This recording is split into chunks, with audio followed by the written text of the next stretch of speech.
नवदुर्गांकर 9टी स्वरूप मध्यरु सप्तम स्वरूपटी हेउछि कालरात्रि। नवरात्रिर सप्तम दिन रे माँ कालरात्रि को पूजा करा जाए।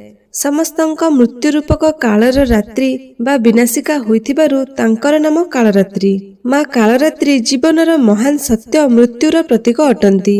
माँ एहा शिक्षा दियंती जे मृत्यु अंत नुहे अपितु एक नुआ यात्रार आरंभ अटे। माँ कालरात्रि भक्तंक पई रक्षा, निर्भीकता और कल्याणर देवी अटंती।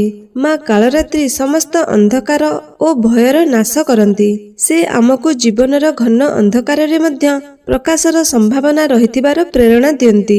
माँ अज्ञानतार अंधकार को नाश करी ज्ञानर आलोक प्रकाशित करिथांती।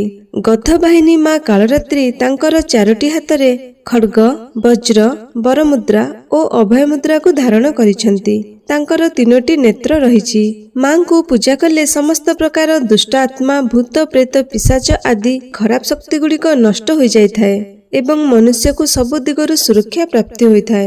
एहा सहित मनुष्य मनरे साहस, आत्मविश्वास और सकारात्मकतार वृद्धि घटिथाए।